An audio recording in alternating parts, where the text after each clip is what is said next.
నమస్కారం, నా పేరు డాక్టర్ షగుఫ్తా. నేను న్యాచురోపతి డాక్టర్ని. ఈ మధ్యకాలంలో బరువు అనేది ఒక పెద్ద సమస్య అయిపోయిందండి. బరువు పెరిగిపోవడం, బరువు పెరిగితే మనం సింపుల్ డైట్స్ అని చెప్పేసి ఫస్ట్ ఫాలో అవుతాం, దానివల్ల రిజల్ట్ రాదు, దానివల్ల నిరుత్సాహపడిపోయి ఇంకా ఎక్కువ తినేయడం, దానివల్ల ఇంకా ఎక్కువ పుటాన్ అయిపోవడం. అసలు బరువు ఎందుకు పెరుగుతున్నారు, బరువు తగ్గడానికి ఎలాంటి సింపుల్ టిప్స్ ఫాలో అవ్వచ్చు, బరువు తగ్గిన తర్వాత మళ్ళీ పుటాన్ కాకుండా కూడా మనం ఎలా బ్యాలెన్స్ చేయొచ్చు అనే దాని గురించి క్లుప్తంగా చెప్తాను. ఎందుకంటే మా దగ్గరికి వచ్చే వాళ్ళలో యంగ్స్టర్స్లో ఎక్కువ మంది బరువుతో వస్తున్నారు. బరువు పక్కన పెట్టండి, బరువు వల్ల మోకాలు నొప్పులు వస్తున్నాయి, బ్యాక్ పెయిన్ వస్తుంది, నెక్ పెయిన్స్ ఎక్కువ వస్తున్నాయని పెయిన్స్తో ఫస్ట్ వస్తారు. సో పెయిన్స్కి ఏదైనా ఫిజియోథెరపీకి వస్తే మేము ఏం కన్వర్ట్ చేస్తామంటే, ఫిజియోథెరపీ వద్దండి, ఫస్ట్ సింపుల్ డైట్ ఫాలో అవ్వండి, ఫస్ట్ బరువు తగ్గండి. మీ బాడీలో ఏమైనా డెఫిషియన్సీస్ ఉంటే అవి కరెక్ట్ చేద్దాము, ఆటోమేటిక్గా బ్యాక్ పెయిన్స్, నెక్ పెయిన్స్ అవన్నీ పోతాయంటుంటాను నేను. కాబట్టి బరువు ఉంటే ఆ బరువు అంతా మోకాల చెప్పు మీద పడి, ఆ మోకాల చెప్పు బరువు అంతా బేర్ చేయలేదు కాబట్టి దానివల్ల స్లోగా యంగుగా ఉన్నప్పుడే మోకాల నొప్పులు, ఆ బరువు కాస్త యాంకిల్ జాయింట్ మీద పడి ఆ యాంకిల్ పెయిన్స్, అరికాలలో మంటలు, పగులు రావడం, బాడీ మొత్తం నిస్సత్తుగా కనిపించడం, ఇవన్నీ ఎందుకు వస్తున్నాయి? ఆ బరువు వల్లే కదా. ఆ బరువుని ఎలా కంట్రోల్ చేసుకోవాలి? ఫస్ట్ బరువు ఉంటే మాత్రం నేను ఒక్కటే చెప్తాను, తొందరగా తినండి, తొందరగా పడుకోండి. ఈ రెండు కరెక్ట్ వేలో చేసుకుంటే మీకు మీరే హ్యాపీగా వెయిట్ లాస్ అవ్వచ్చు. వెయిట్ లాస్ కోసం వేలు ట్రీట్మెంట్లు చేయించుకుంటుంటారు. నేను ఒకటి అంటాను, ఏమైనా కాంప్లికేటెడ్ డిసీజ్ ఉండి మీకు బరువు తగ్గట్లేదంటే అప్పుడు మీరు ట్రీట్మెంట్కి వెళ్ళండి, నేను లేదనట్లేదు. కానీ సింపుల్ ఓన్లీ వెయిట్ ఒక్కటే ఉన్నారు, ఇంకే కంప్లైంట్ లేదంటే మీరు సింపుల్గా ఇంట్లో తగ్గచ్చు. వెయిట్ ఎలా తగ్గచ్చు? నేను ఒకటే చెప్తాను, ఒక్కొక్క బాడీ ఒక్కొక్క తత్వాన్ని కలిగి ఉంటుంది. సో కాబట్టి మీకు ఏదైతే సూట్ అయి ఉంటుందో ఫుడ్ మీకు ఐడియా ఉంటుంది కదా, చిన్నప్పటి నుంచి మనం ఏం తింటున్నాం, ఏం డైజెషన్ అవుతుంది, ఎంత ఫ్రీగా ఉంటుంది బాడీ అనేది ప్రతి బాడీస్కి మనకు తెలుస్తుంది. సో అలాంటి ఫుడ్స్ మనము తక్కువ మోతాదులో తీసుకోండి. నేనేమంటా అంటే, ఇప్పుడు ఎక్కడ వెయిట్ లాస్ కన్నా వెళ్ళండి, ఫస్ట్ ఏం చెప్తాం, ఫుడ్ తగ్గించేస్తాం. అదేదో మీరే ఇంట్లో కూర్చొని తగ్గించుకోవచ్చు కదా ఫుడ్ తినడం. సింపుల్, నేను ఒకటే అంటాను, వెయిట్ లాస్ కానీ సింపుల్ ఓన్లీ వెయిట్ లాస్. ఇప్పుడు మీకు థైరాయిడ్ ఉంది, పీసీఓడి ప్రాబ్లం ఉంది, డయాబెటీస్ ఉంది, హైపర్ టెన్షన్ ఉంది, ఇంకా ఏమైనా రిలేటెడ్ ప్రాబ్లమ్స్ ఉన్నాయంటే వాళ్ళకు స్పెసిఫికల్ డైట్ ఉంటుంది. ఆ స్పెసిఫిక్ డైట్ ఫాలో అవుతూ దాంతోపాటు ఒకవేళ వెయిట్ ఉంటే వెయిట్ తగ్గడానికి మనం డాక్టర్ దగ్గర ఖచ్చితంగా వెళ్ళాలి. బట్ ఓన్లీ వెయిట్ ఉన్నారనుకోండి, వాళ్ళు మాత్రం సింపుల్గా కొన్ని టిప్స్ ఉంటే ఫాలో అయిపోతే సరిపోతుంది. కాబట్టి మనం ఏం చెప్తున్నాను, ఇప్పుడు నేనేమంటాను, స్టమక్లో మనం ఎంత ఉంటుందంటే అరిచేయి అంత స్టమక్ గుర్తుపెట్టుకోండి. ఇంత స్టమక్లో ఎంత ఫుడ్ సరిపోతుంది? మ్యాక్సిమం 2 ఇడ్లీలా 4-5 ఇడ్లీలు అయితే ఫుల్ అయిపోతుంది కదా. అదంతా ఏమవుతుంది, డైజెషన్ చేసుకోవడానికి టైం పట్టేస్తుంది. మార్నింగ్ నేను అదే అంటాను, మార్నింగ్ బ్రేక్ఫాస్ట్ మీకు నచ్చిన ఫుడ్ క్వాంటిటీ తగ్గించండి. గుర్తుపెట్టుకోండి, ఇంతే మన పొట్ట ఉంటుంది. మీరు బరువు ఎక్కువ ఉన్నారు కదా అని చెప్పి పొట్ట పెద్దగా ఏమి ఉండదు, ఇంతే ఉంటుంది. హార్ట్ ఏషియా ఇంతే ఉంటుంది, పొట్ట కూడా ఇంతే ఉంటుంది, మోర్ దెన్ ఉండదు. సో దీంట్లోకి మనం ఎంత వేయాలి పొట్టలేక ఫుడ్? మ్యాక్సిమం మార్నింగ్ లేచిన వెంటనే కొద్దిగా వాము ఉంటుంది కదా, వాము, జీలకర్ర, సోంపండి బెస్ట్ థింగ్. మీకు డైజెషన్ ప్రాబ్లం కానివ్వండి, గ్యాస్ట్రిక్ ప్రాబ్లం కానివ్వండి, మీకు అధిక బరువు ఉండడం వల్ల వచ్చే స్ట్రెస్ రిలేటెడ్ ప్రాబ్లమ్స్ కానివ్వండి, ఈ 3 థింగ్స్ చాలా ఇంపార్టెంట్. జీలకర్ర, వాము, సోంపు, ఈ 3టిని దూరగా వేపేసుకొని, పౌడర్ చేయకండి, దూరగా వేపేసుకొని పక్కన పెట్టుకోండి. పొద్దున్న లేచిన తర్వాత ఒక 250 or 300 ml వాటర్ తీసుకోండి. ఈ 3టిని కలిపి పెట్టాం కదా, ఈ 3టిని కలిపిన దాన్ని 1 స్పూన్ నీళ్ళలో వేసుకోండి. 250 ml వాటర్, పుదీనాకులు 10 ఆకులు వేయండి, చిన్న అల్లం ముక్క వేయండి, ఒక 2 నిమిషాలు మరిగించండి, ఫిల్టర్ చేసుకొని పొద్దున్న ఈ డీటాక్స్ వాటర్ తాగండి. సో మీరు ప్రతిదీ ఇప్పుడు నేను చెప్పేది క్లుప్తంగా చెప్తున్నాను. ఓన్లీ బరువు ఉండే వాళ్ళు మాత్రం ఇది ఫాలో అయితే 100% బరువు తగ్గుతారు. మీరు ఇంకా కావాలంటే మీరు స్టార్ట్ చేసే ముందు 1 వీక్ ముందు ఎంత ఉన్నారు వెయిట్, ఎవ్రీ వీక్లీ వన్స్ చూసుకోవాలి. మరి రెగ్యులర్గా చూసుకున్నా కూడా వెయిట్ తొందరగా తగ్గరు. ఎందుకంటే హ్యాపీ హార్మోన్ ఎక్కువ రిలీజ్ అవ్వడం వల్ల ఈరోజు తగ్గిన వెయిట్ రేపు ఎందుకు తగ్గలేదు, ఆ స్ట్రెస్ ఎక్కువైపోయి 2 ముద్దలు ఎక్స్ట్రా తినేస్తాం.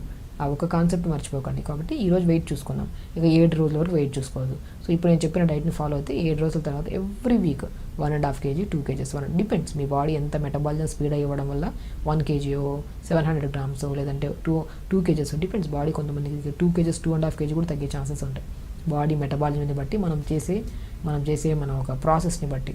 అలా పొద్దున్నే లేచిన వెంటనే ఈ 250 ml వాటర్ 3 సీడ్స్ని వేసి అన్నీ కలిపిందని 1 స్పూన్ వేసుకొని మరిగించుకొని ఫిల్టర్ చేసుకొని తాగాలి. దాంతోపాటు పుదీనా వేసుకోవాలి. దీనివల్ల డైజెషన్ ఇంప్రూవ్ అవుతుంది, లోపల మనకి ఫ్లమ్ ఫామ్ అవ్వదు. ఎప్పుడైతే అధికంగా తెమడ కానీ మ్యూకస్ లోపల ఉంటుందో, మనం ఎంత తక్కువ తిన్నా ఈ పసరు మ్యూకస్ ఇదంతా కలిపి గ్యాస్ట్రిక్ ప్రాబ్లం అయిపోయి అది పొట్ట చూడడానికి వెయిట్ తక్కువే ఉండొచ్చు కానీ కనపడడానికి బాగా హెవీగా అనుకుంటారు. అది మనం ఇర్రెగ్యులర్ టైమ్స్కి తినడం వల్ల, ఎక్కువ మ్యూకస్ ఫామ్ అయిపోవడం వల్ల. సో ఈ మ్యూకస్ని కంట్రోల్ చేసి, డైజెషన్ ఇంప్రూవ్ చేసి, మెటబాలిజం స్పీడ్ చేసే గుణాన్ని జీరా, వాము, సోంపు, పుదీనా వాటర్ కలిగి ఉంటుంది. అలా పొద్దున్న లేచాక 250 ml వాటర్ తాగేసేయాలి బ్రష్ చేశాక. ఈ వాటర్ తాగిన తర్వాత మనకి ఏదైనా డెఫిషియన్సీస్ ఉంటాయి కదా, ఆ B12 డెఫిషియన్సీ వల్ల కూడా మనం B12 కానీ ఐరన్ డెఫిషియన్సీ ఉంటే తగ్గినంత వరకు తగ్గుతాం. మళ్ళీ 2 రోజులు ఏదైనా ఫంక్షన్కి వెళ్ళి తినామంటే దానికి డబల్ పుటాన్ అయిపోతుంటాం. కాబట్టి ఎప్పుడైనా వెయిట్ లాస్ అవ్వాలనుకున్నప్పుడు B12 ఐరన్ టెస్ట్ చేయించుకోండి. అందులో తక్కువ ఉందనుకోండి, తక్కువ ఉంటే ఒకవేళ పోమోగ్రానేట్స్ ఎక్కువ తీసుకోవడం, ఫూల్ మఖానా తీసుకోవడం, బ్లాక్ కిస్మిస్, అంజీర్ కూడా ఫుడ్లో యాడ్ చేసుకుంటున్నారు అనుకోండి, డెఫిషియన్సీస్ క్లియర్ అవుతాయి. మీరు తగ్గిన వెయిట్ మళ్ళీ 4-5 రోజులు నార్మల్ గ్యాప్ ఇచ్చి ఏదైనా ఫుడ్ తిన్నా కూడా పుటాన్ కాకుండా బ్యాలెన్స్ అవ్వడానికి చాలా బాగా యూజ్ అవుతుంది. కాబట్టి మార్నింగ్ ఈ వాటర్ తాగడం, దాని తర్వాత మార్నింగ్ బ్రేక్ఫాస్ట్కి ముందు కొద్ది క్యారెట్ జ్యూస్ కానీ, ఒకరోజు క్యారెట్ జ్యూస్, ఒకరోజు బీట్రూట్ జ్యూస్, ఒకరోజు మస్క్ మిలన్ జ్యూస్, అలా ఏదో ఒక కైండ్ ఆఫ్ జ్యూస్ ఓన్లీ ఒకటే యాడ్ చేసుకోవాలి. జ్యూస్లో వేసుకొని మిక్సీ పట్టేసి గుజ్జంతా పిండేసి మంచిగా ఆ వచ్చే జ్యూస్లో కొద్ది వాటర్ యాడ్ చేసుకొని మంచి జ్యూస్ తాగేసేయాలి. సో వాటర్ ఇంటేక్ ఎక్కువ అవుతుంది కదా, వాటర్ కరెక్ట్గా ఉన్నా కూడా మనకి వెయిట్ లాస్ అవుతుంది. అలా మార్నింగ్ డీటాక్స్ వాటర్, దాని తర్వాత ఒక మంచి జ్యూస్. మార్నింగ్ బ్రేక్ఫాస్ట్లో రాగి గంజి కానీ, బార్లీతో చేసిన గంజి కానీ, ఓట్స్ కానీ, లేదంటే వెజిటేరియన్ అయితే మాత్రం పన్నీర్ విత్ జొన్నపిండి, ఆకుకూరలన్నీ యాడ్ చేసుకుని చిన్న చిన్న దోశలు వేసుకోండి. లేదా నాన్ వెజిటేరియన్, ఒకవేళ వెజిటేరియన్ కానీ నాన్ వెజిటేరియన్ కానీ ఎగ్స్ తింటుంటారు కొంతమంది, 2 eggs తీసుకోండి. దాంట్లో కొన్ని pumpkin, water melon, sunflower seeds powder కలుపుకోవడం, లేదంటే సీడ్స్ వేసేసేయడం. కొత్తిమీర కానీ, పుదీనా కానీ, మెంతి కూర కానీ, మీ దగ్గర ఏది ఉన్నా పర్లేదు, కొద్దిగా క్యారెట్ ఉంటే తురిమేసి అది వేసేసి మంచి బ్యాటర్లా కలుపుకొని ఎగ్ దాంట్లో మార్నింగ్ బ్రేక్ఫాస్ట్ ఆ ఎగ్ విత్ కాంబినేషన్ ఇవి తీసుకోండి. లేదంటే వెజిటేరియన్ అనుకోండి, జొన్నపిండి కొద్దిగా ఈ వెజిటేబుల్స్ అన్నీ వేసుకొని చిన్న చిన్న దోశలాగా మార్నింగ్ బ్రేక్ఫాస్ట్లో వేసుకోండి. వెజిటేబుల్స్ అన్నీ ఉంటాయి కదా, స్పెషల్లీ చట్నీ వేసే అవసరం లేదు. మార్నింగ్ బ్రేక్ఫాస్ట్లో చిన్న క్వాంటిటీ తగ్గించండి అంతే. ఇంకా లంచ్కి వచ్చిన తర్వాత మ్యాక్సిమం బ్రౌన్ రైస్లో వాటర్ అబ్జార్ప్షన్ కెపాసిటీ ఎక్కువ ఉంటుంది, మనకి డైజెషన్ బాగా అవుతుంది, వెయిట్ లాస్ అవ్వడానికి కూడా చాలా useful. So brown rice with vegetable curry, ఆకుకూర ఫ్రై, ఒక గ్లాస్ మజ్జిగ, మధ్యలో కొద్దిగా జీరా పౌడర్, ఇది లంచ్ పెట్టుకోండి. తింటున్నాం చూసారా, మంచిగా తింటున్నాం, కానీ క్వాంటిటీ రైస్ తక్కువ, ఎక్కువ కర్రీస్. టైమింగ్ కూడా చాలా ఇంపార్టెంట్. మీరు 12:30 to 1:30 లోపల తిన్నారనుకోండి, మన ఈవినింగ్ డిన్నర్ కల్లా ఈజీగా డైజెషన్ అయిపోతుంది. ఈ మధ్యలో మరి స్నాక్స్, బిస్కెట్ తిన్నారనుకోండి, డైజెషన్ అవ్వదు, పొట్ట తగ్గదు. కాబట్టి ఈవినింగ్ 4 to 5 మధ్యలో ఏదైనా గ్రీన్ టీ కానీ, ఏదైనా ఫ్రూట్ తీసుకోండి. డిన్నర్కి వచ్చిన తర్వాత ఏదైనా ఉప్మా కానీ, పెసరట్టు కానీ, ఇడ్లీ కానీ తక్కువ మోతాదులో తీసుకోండి. డిన్నర్ తొందరగా ఫినిష్ చేయాలి. ఇలా చేసుకుంటూ డైలీ 1 hour యోగా చేసుకుంటే మాత్రం 100% గ్యారంటీ రాసిస్తా, మీకు మీరు స్వతహాగా వెయిట్ తగ్గచ్చు. అంతే అండి, సింపుల్. మనం ఎక్కడికి వెళ్ళినా మీరు గమనించండి, ఎక్కడ వెయిట్ లాస్కి వెళ్ళినా ఫస్ట్ ఏం చేస్తాం, ఫుడ్ కంట్రోల్. అదేదో మనమే కంట్రోల్ చేసుకొని ఓన్గా మనం స్టార్ట్ చేస్తే ఆటోమేటిక్ తగ్గుతాం. ఆ మోటివేషన్ లేదు, ఆ గైడెన్స్ లేదు అనుకున్న వాళ్ళు వెళ్తుంటారు ఖచ్చితంగా, అది వెళ్తేనే బెటర్. బట్ ఎందుకు మనం ఒకసారి ట్రై చేద్దాం, ఒక 1-2 months ట్రై చేద్దాం. సో ఫస్ట్ ఒక 10 kgs మనం ఓన్గా తగ్గుతాం. ఒకవేళ అక్కడికి వెళ్ళి ఆగిపోయింది, వెయిట్ తగ్గట్లేదు అనుకున్నప్పుడు అప్పుడు ఒకరు గైడెన్స్ తీసుకుందాం అనుకుంటే బెస్ట్. ఎందుకంటే చాలామంది అమ్మాయిల్లో మాత్రం స్పెషల్లీ PCOD, థైరాయిడ్ ఉన్న వాళ్ళకి పుటాన్ అయిపోతుంటారు, లాస్ అవుతుంటారు. అలాంటి వాళ్ళకు కూడా ఒక స్పెసిఫిక్ డైట్ చెప్పాను నేను. థైరాయిడ్ ఉండే వాళ్ళకి ఒక డైట్, PCOD ఉండే వాళ్ళకి ఒక డైట్, డయాబెటీస్ ఉండే వాళ్ళు, వెయిట్ ఎక్కువ ఉంటే వాళ్ళకి ఒక డైట్. సో ఆ టైప్ ఆఫ్ ట్రీట్మెంట్ దానికి డైట్ చెప్పారు. బట్ ఓన్లీ వెయిట్ లాస్ అయితే మాత్రం ఈ కైండ్ ఆఫ్ డైట్ ఫాలో అవుతూ తొందరగా పడుకోవడం.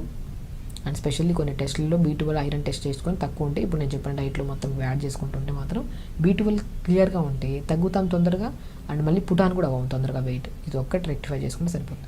1 hour యోగా, మంచిగా తినండి, హెల్తీగా ఉండండి, టైంకి తినండి, క్వాంటిటీ మీకు నచ్చిన ఫుడ్ క్వాంటిటీ తగ్గించండి అంతే. ఇలా చేసుకుంటూ ఉండి మీకు మీరు నచ్చిన ఫుడ్ తినుకుంటూ క్వాంటిటీ తగ్గించి టైంకి తినడం వల్ల మీకు మీరు ఓన్గా 1.5 kg తగ్గినా చాలు కదా 10 daysలో. అలా మెయింటైన్ చేసుకుంటే మాత్రం మంచి వెయిట్లా పొట్ట తగ్గుతుంది, బాడీ హెల్తీగా ఉంటుంది, హ్యాపీగా ఉండొచ్చు. ఖచ్చితంగా చేయండి, హెల్తీగా ఉండండి, హ్యాపీగా. నమస్కారం.